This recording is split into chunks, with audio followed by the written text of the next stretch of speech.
Good evening বন্ধুরা, আজ হলো 14 ডিসেম্বর রবিবার। আজকের সন্ধ্যার বিশেষ বিশেষ খবরগুলি হলো: অসমে চলমান বিশেষ সংশোধনীতে এখনও পর্যন্ত 88%-এরও বেশি ভোটারকে অন্তর্ভুক্ত করা হয়েছে। অসমের ভোটার তালিকার এই বিশেষ পুনর্নিরীক্ষণ 22 নভেম্বর থেকে শুরু হয়েছে। বিশেষ যাচাই প্রক্রিয়ার অংশ হিসাবে বুথ লেভেল অফিসার বিএলওরা বর্তমানে রাজ্য জুড়ে ভোটারদের বাড়ি বাড়ি গিয়ে হাউস টু হাউস ভেরিফিকেশন করছেন। এই যাচাই প্রক্রিয়া 20 ডিসেম্বর পর্যন্ত চলবে। ভারতের নির্বাচন কমিশন ইসিআই এর নির্দেশ অনুযায়ী এই প্রক্রিয়া অসমে পরিচালিত হচ্ছে, যা জনগণের প্রতিনিধিত্ব আইন 1950-এর 21 নম্বর ধারার আওতায় করা হচ্ছে।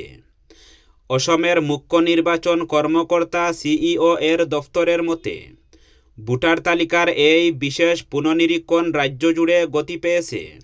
দফতর সূত্রে জানানো হয়েছে, সমগ্র রাজ্যে এই যাচাইয়ের কাজ চলছে।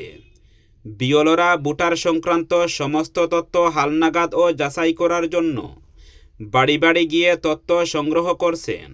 নির্বাচন কমিশন ভোটারদের কাছ থেকে আহ্বান জানিয়েছে, সঠিক ও ত্রুটিমুক্ত ভোটার তালিকা তৈরিতে সহযোগিতা অব্যাহত রাখতে।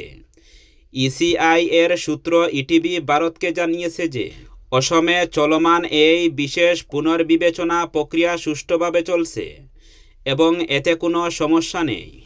এসআর প্রক্রিয়ায় আচমকা ভোটার তালিকা থেকে নাম কর্তন এক সনাতন পরিবারের।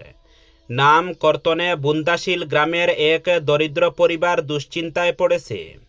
উত্তর করিমগঞ্জের বদরপুর থানার চাপড়াজিপির বুন্দাশিল গ্রামের 3 নম্বর ওয়ার্ডে বহু বছর ধরে বসবাস করে আসছেন সনাতন ধর্মাবলম্বী মায়াকুর্মীর পরিবার।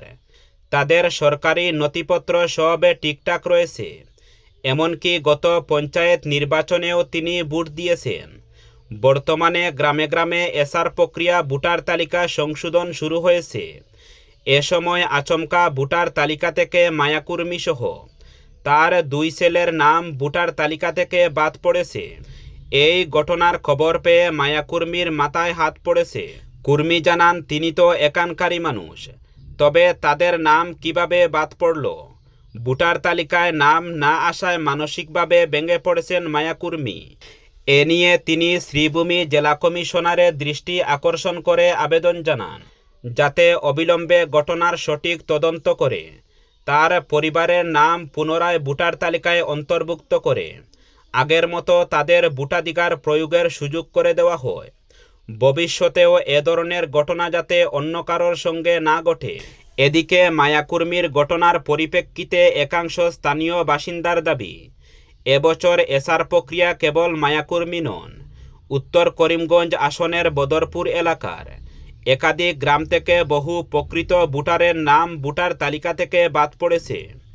বুন্দাশিল সহ বিভিন্ন গ্রাম থেকে এমন অভিযোগ আসতে শুরু করেছে। দীর্ঘদিনের বাসিন্দা তথা ভোটদানকারী প্রকৃত ভোটারের নামও এবার ভোটার তালিকায় উঠেনি। ভোটার তালিকা বিশেষ নিবিড় সংশোধন এসআইআর প্রক্রিয়ায় আরও স্বচ্ছতা আনতে নির্বাচন কমিশন 8টি রাজ্যে স্পেশাল রুল অবজারভার এসআরও নিয়োগ করল। আজ কমিশনের তরফে এই ঘোষণা হয়েছে। এই পর্যবেক্ষকরা পশ্চিমবঙ্গ, তামিলনাড়ু, উত্তরপ্রদেশ, গুজরাট, কেরল, মধ্যপ্রদেশ, ছত্তিশগড় এবং রাজস্থানে দায়িত্ব পালন করবেন। এসআরওরা ইতিমধ্যে কাজ শুরু করেছেন। 2026 সালের ফেব্রুয়ারিতে চূড়ান্ত ভোটার তালিকা প্রকাশিত না হওয়া পর্যন্ত তারা প্রতি সপ্তাহে 2 দিন এই রাজ্যগুলিতে উপস্থিত থাকবেন। তাদের দায়িত্ব হল রাজ্য ও জেলা স্তরের রাজনৈতিক দলগুলোর নেতা এবং মুখ্য ও জেলা নির্বাচনী আধিকারিকদের সিইও ও জিইও সঙ্গে সশরীরে বা ভার্চুয়ালি বৈঠক করা। এই বৈঠকগুলির লক্ষ্য হল সমগ্র এসআইআর প্রক্রিয়াকে মসৃণ, স্বচ্ছ ও অংশগ্রহণমূলক নিশ্চিত করা। এর মাধ্যমে কোনো যোগ্য ভোটার যেন বাদ না পড়েন এবং অযোগ্য কেউ যেন ভোটার তালিকায় অন্তর্ভুক্ত না হন, তা নিশ্চিত করা হবে। মেডিকেল কলেজ ও হাসপাতালে এক অপরিচিত পুরুষের মৃতদেহ উদ্ধার হয়েছে।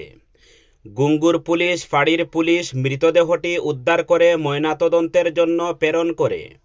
বর্তমানে মৃতদেহটি শিলচর মেডিকেল কলেজের মর্গে 72 ঘণ্টার জন্য সংরক্ষণ করা হয়েছে। পুলিশ জানিয়েছে, এখনও পর্যন্ত মৃত ব্যক্তির পরিচয় শনাক্ত করা সম্ভব হয়নি। এ অবস্থায় মৃতের কোনো আত্মীয়স্বজন থাকলে তাদের অবিলম্বে গুঙ্গুর পুলিশ ফাঁড়িতে যোগাযোগ করার জন্য অনুরোধ জানানো হয়েছে। নির্ধারিত সময়সীমার মধ্যে কেউ যোগাযোগ না করলে মৃতদেহের শেষকৃত্য সম্পন্ন করা হবে। রাজ্যে জাল নোটের রমরমা কারবারে নিত্য নতুন কৌশল সামনে আসছে। প্রশাসন কঠোর পদক্ষেপ নিলেও জাল নোট চক্র যেন এক ধাপ এগিয়ে রয়েছে। তার সরাসরি শিকার হচ্ছেন সাধারণ মানুষ থেকে শুরু করে ক্ষুদ্র ব্যবসায়ীরা। সারাদিনের পরিশ্রমের গাম জড়ানো টাকা মুহূর্তেই লুটে নিয়ে যাচ্ছে জাল নোট ব্যবসায়ীরা। এমনই এক চাঞ্চল্যকর ঘটনার সাক্ষী হল কাটিগড়ার কালাইন। রাস্তার পাশে বসে বাদাম বিক্রি করে জীবিকা নির্বাহ করা এক দরিদ্র ব্যবসায়ীর কাছ থেকেই শুরু হয় এই জাল নোটের ফাঁদ।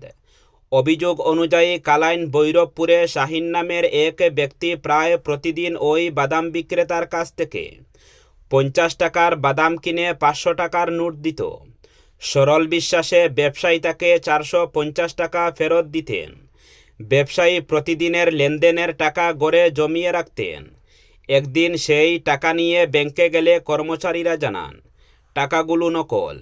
একথা শুনে যেন আকাশ থেকে বজ্রপাত নেমে আসে তার মাথায়। হতভম্ব ও অসহায় অবস্থায় ব্যাংক থেকে ফিরে এসে তিনি বিষয়টি আশপাশের ব্যবসায়ীদের জানান। তারপর স্থানীয় ব্যবসায়ীরা মিলিতভাবে একটি পরিকল্পনা করেন। প্রতিদিনের মতো একটি ছোট ছেলে 500 টাকার নোট নিয়ে বাদাম কিনতে এলে সন্দেহ হওয়ায় সবাই মিলে তাকে পাকড়াও করে। তবে মূল অভিযুক্ত কৌশলে পালিয়ে যায়। ছেলেটি ও নকল 500 টাকার নোট স্থানীয় ব্যবসায়ীরা কালাইন থানায় তুলে দেন। পুলিশ জিজ্ঞাসাবাদে ছেলেটি জানায়, সে পারিবারিক কাজে বাজারে এসেছিল। তার গ্রামের শহীদ নামের এক ব্যক্তি তাকে 500 টাকার নোট দিয়ে বাদাম কিনে আনতে পাঠিয়েছিল এবং কাজটি করে দিলে 50 টাকা বকশিশ দেওয়ার লোভ দেখায়। কালাইন পুলিশ ভৈরবপুর এলাকায় শহীদের বাড়িতে অভিযান চালালে অভিযুক্ত পালিয়ে যায় বলে জানা গেছে। পুলিশ ঘটনার তদন্ত শুরু করছে এবং জাল নোট চক্রের সঙ্গে আর কারা যুক্ত আছে তা খতিয়ে দেখা হচ্ছে। এ ঘটনার ফের একবার স্পষ্ট হয়ে উঠেছে, জাল নোটের কারবার বড় ব্যবসায়ীদের নয়, সবচেয়ে বেশি ক্ষতিগ্রস্ত করছে সমাজের প্রান্তিক ও গরিব মানুষদের। আগামী বিধানসভা নির্বাচন ঘিরে বিরোধী মিত্রজোট গঠন করা নিয়ে ইতিমধ্যে পদক্ষেপ নিয়েছেন প্রদেশ কংগ্রেস সভাপতি গৌরব গগৈ। এরই মধ্যে কংগ্রেসের সঙ্গে বিধায়ক অখিল গগৈর মতানৈক্য সৃষ্টি হয়েছে। এবার এই পরিস্থিতি নিয়ে প্রতিক্রিয়া প্রকাশ করেছেন মন্ত্রী জয়ন্ত মল্ল বড়ুয়া। তিনি বলেন, গৌরব গগৈ, অখিল গগৈ, লুরিনজ্যোতি গগৈ এবং আজমল একই দলের মানুষ। তারা প্রত্যেকেই একই সঙ্গে রয়েছেন। শুধুমাত্র মাঝে মাঝে তারা বাইরে নাটক করেন বলে মন্তব্য মন্ত্রী জয়ন্ত মল্লের। প্রসঙ্গ, বিটিসি এলাকার গুসাইগাঁও উদ্যমিতা প্রকল্পের অধীনে 14,017 জন মহিলাকে 10,000 টাকা করে চেক বিতরণ অনুষ্ঠানে অংশগ্রহণ করেন মন্ত্রী জয়ন্ত মল্ল। এই অনুষ্ঠানে বিটিসি প্রধান হাগ্রামা মহিলারিও অংশগ্রহণ করেন। অনুষ্ঠানের পর সাংবাদিকদের বিভিন্ন প্রশ্নের জবাবে মন্ত্রী জয়ন্ত মল্ল বলেন, গৌরব গগৈ, অখিল গগৈ, লুরিনজ্যোতি গগৈ এবং বদরুদ্দিন আজমল এই 4 জন একই দলভুক্ত। তারা প্রত্যেকে একই দলের মানুষ। মাঝে মাঝে মনোমালিন্য সৃষ্টি কিংবা একই ধরনের কিছু নাটক তারা করছেন। বিজেপি যাদের ভোট চায় না তারা তাদের ভোট নিয়ে এগিয়ে যাওয়ার প্রচেষ্টা করছেন। সেই ভোটের প্রতি তাদের লক্ষ্য রয়েছে। তবে তারা কি করছেন কিংবা কি করেননি এতে গুরুত্ব দিয়ে লাভ নেই। তবে তিনি আশা করেছেন আগামী বিধানসভা নির্বাচনে মুখ্যমন্ত্রীর নেতৃত্বে যে মিত্রজোট রয়েছে সেটা অত্যন্ত ভালো ফল প্রদর্শন করবে বলে মত ব্যক্ত করেন মন্ত্রী জয়ন্ত মল্ল।